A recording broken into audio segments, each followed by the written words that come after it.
Hey, Legacy Church, Pastor Thomas here. It's good to be together again with you this week. Have you ever noticed how crazy movies in the 80s and 90s could get? The writers must have all been on the same substance or something because the storylines of some of these movies were just outrageous. You know, you had movies like Home Alone where this 8-year-old basically turns his house into a war zone and he tortures these two guys trying to break into his house.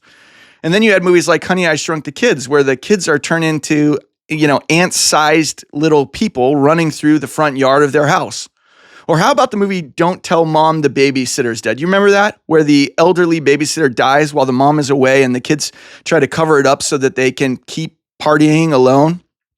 And the truth is, none of us really asked any questions. We just kind of went along for the ride. But there were a lot of great movies from this era, if you could suspend disbelief. But out of all of the movies from this era, one of my all-time favorites has to be the movie Weekend at Bernie's. Do you remember that movie? The movie follows these two young employees named Larry and Richard who discovered that somebody had been stealing money from their company.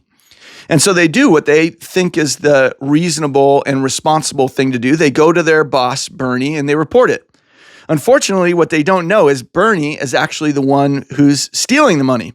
And so Bernie invites them to his beach house for the weekend in order to have them secretly killed.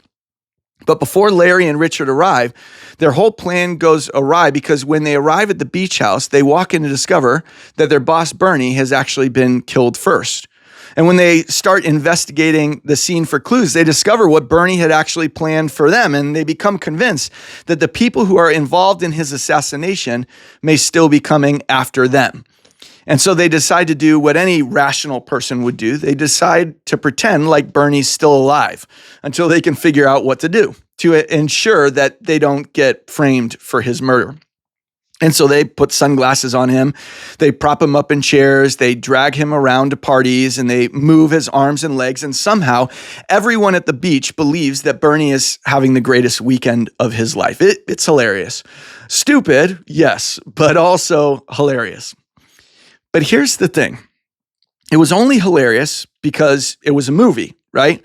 If something like this happened in real life, it would be horrifying. I mean, can you imagine knowing that someone had manipulated and moved the corpse of some person and taken them out into public to parties and to meals and moved them around as if they were actually still alive? I mean, Netflix would have a field day with this kind of thing. There would be true crime documentaries made about it.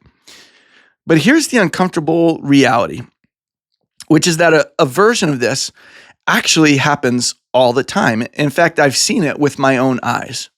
Maybe not with people literally animating the bodies of those who've died, but over the years, I've seen churches that have already died being animated by the people inside of them who are still trying to convince themselves and the world around them that they're still alive.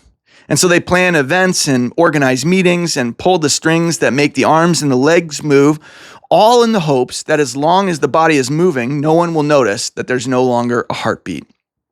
And from a distance, it can still look alive. There's a calendar and services and communities and traditions and people working incredibly hard. But when you look closer, all of the movement is being produced by people pulling the strings. The church has stopped reaching people, making disciples, and producing a healthy spiritual life. There's activity, but there's no heartbeat. You know, as a pastor, I've always found this fascinating because churches rarely realize that they're dying in the moment. If you talk to people inside of them, they'll often say, our church is healthier than ever. It's the culture that's changing. People just don't want to attend church anymore. When in reality, it's the overall health of their church that's suffering. And what people often don't realize is that there's no single simple solution. The truth is that a small church isn't necessarily unhealthy, and a large church isn't necessarily healthy, which is what makes church health so surprisingly difficult to assess. There's no one-size-fits-all answer. Attendance and giving and programs all matter, but none of those things by themselves can tell us whether a church is truly alive. You know, I've come to discover that activity can actually continue long after the life is gone. A church can keep doing what it's always done long after it's stopped accomplishing what Jesus has called it to do. And when that happens, they become a sort of spiritual version of Weekend at Bernie's, which is why a number of years ago, I set out to develop a more comprehensive model for church health that could be applied to any church anywhere. I wanted something that was simple to understand and yet captured the complexity of church health. If you come to Legacy Church for any length of time, you've probably heard me talk about it. We call it our ECG model, which in the medical community stands for electrocardiogram. And you've probably seen it. It's that tool that doctors use to look at the rhythm and activity of your heart. And I chose this image because I wanted a simple way to look at the rhythm and activity of a church and ask, are we actually healthy or are we just busy? See, the basic premise of the model is this, that a healthy church is a balanced church. A church can be incredibly strong in one area, engaging or connecting or growth, while almost completely neglecting another. If you know the Bible, you know that it's easy to get locked up in our own community. And maybe we can become all about growing without ever actually engaging in our community. And yet, as we look ahead to our fall season, when the new ministries are kicking off and we're reaching new families in our community, we felt compelled to touch on this idea again and ask ourselves, are we being balanced in the type of ministry that we're offering? And so we're starting a new 3-week series on our Engage, Connect, Grow model. And my hope is that together, these 3 rhythms will help us to ask whether the body is alive and functioning the way Jesus intended it to. And today we're going to begin with the word engage. So let me start out by reading you a description of how we describe what it means to engage at Legacy Church. We say this: we believe that the church was always meant to be in motion. It's the living, active body of Christ operating on earth. And therefore, we believe that the church should be actively engaged in meeting the authentic needs of our world. In light of this, Legacy Church is always asking, what do our neighbors actually need, and how can we serve those needs? The best way to reach your neighbor for Christ is by understanding their real, authentic needs and serving them with love. And so we don't believe the church is just a religious building waiting for people to find it. We believe that the church is the body of Christ moving towards people. In other words, we notice needs, we listen before we assume, and we serve people with love. Thankfully, no one has modeled that better than Jesus, right? All throughout the Gospels, we see examples of Jesus and his disciples engaging with the people that they encounter, going to where they are and loving them for who they are. Matthew 9 gives us one of the clearest summaries of what this looked like in the ministry of Jesus. He starts out by giving us stories about what Jesus did, and then he steps back and he gives us the pattern underneath them. Listen to what he writes in Matthew 9, 35 to 38.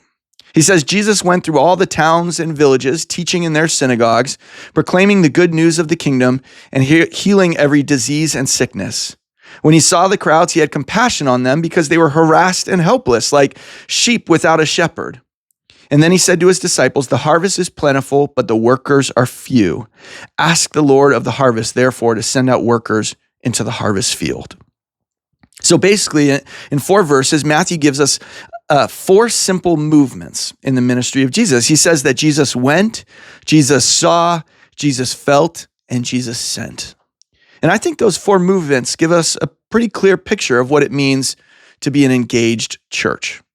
So let's start out with the first one. Jesus went. Matthew begins by saying Jesus went through all the towns and villages. In other words, Jesus didn't wait. He moved towards people. One of the things that you notice when you read the Gospels is how little time Jesus actually spent waiting for people to find him. He walked to villages. He visited homes. He ate at other people's dinner tables. And he stopped when people interrupted him. He always had time for people. Did you ever notice how little Jesus actually hosts people? What does he do more often? Well, he actually invites himself over, or he accepts the invitation from others. In fact, the only time that I can think of where Jesus truly hosts people is at the Last Supper. And what does he do there? Well, he washes their feet. I mean, this guy just can't get away from serving other people selflessly. It's a core part of who Jesus is. But Jesus was always going. He was always crossing social and religious and cultural boundaries that other people were afraid to cross. And he intentionally puts himself where people already are.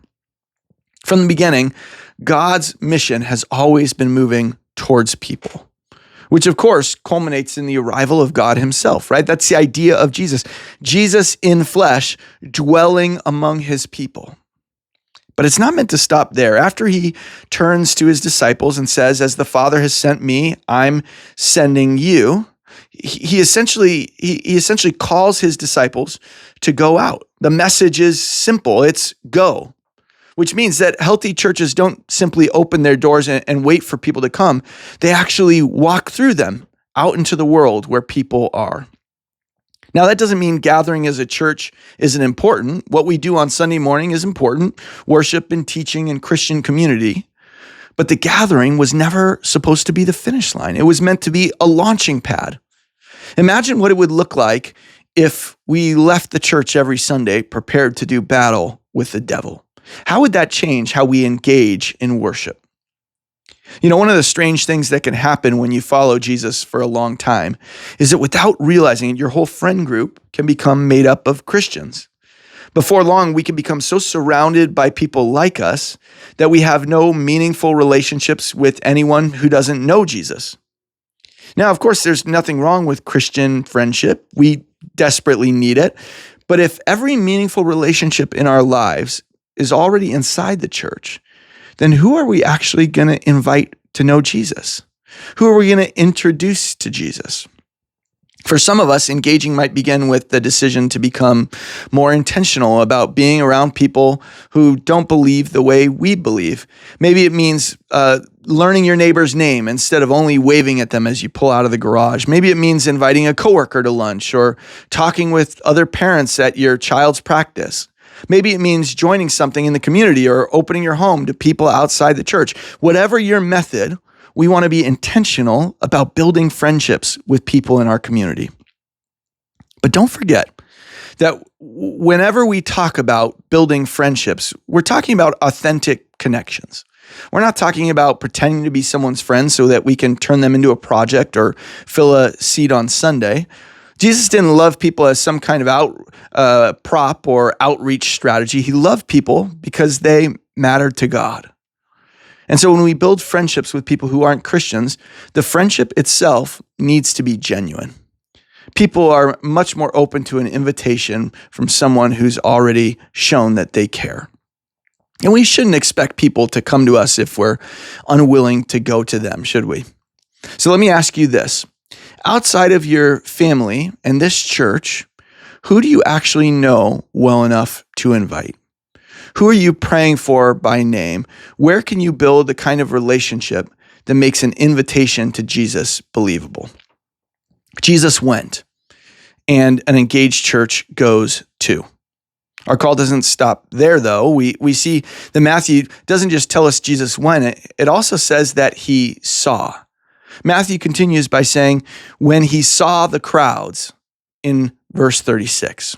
You know, on the surface, it might look like Jesus is just looking at the crowds, but the way he treats them after shows that Matthew meant something deeper, because there's a big difference between looking at people and actually seeing people.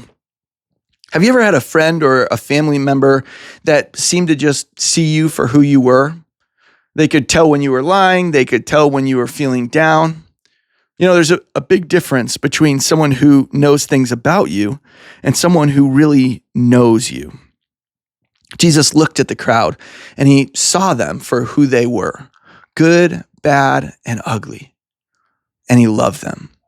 True engagement begins when we slow down long enough to notice what God has already placed in front of us, and then we serve that need. That's why one of the questions we keep asking as a church is always, what do our neighbors actually need? What do they need? Whether it's something physical or something emotional, what do they need? Notice how we don't begin by asking, what program do we want to run? We ask with, how can we serve the needs of our community better? Where are people lonely? Where are families struggling and children falling through the cracks? Where are people carrying grief and addiction and anxiety or fear? And then we ask the question, how can we actually serve those needs? Which I think is a question we should all be asking, right? Unfortunately, the problem is that most of us, myself included, often move through our days on autopilot. We're thinking about the next appointment or checking our phone or trying to get somewhere, and we miss the people that God places directly in our path. Maybe it's the coworker who's become unusually quiet, or the grieving neighbor, or the exhausted single parent. Maybe it's the person at church who leaves quickly because they don't feel like they belong.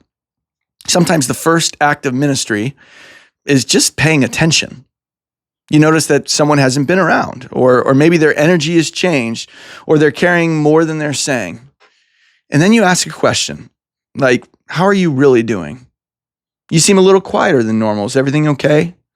You don't have to focus the conversation or force the conversation or become intrusive.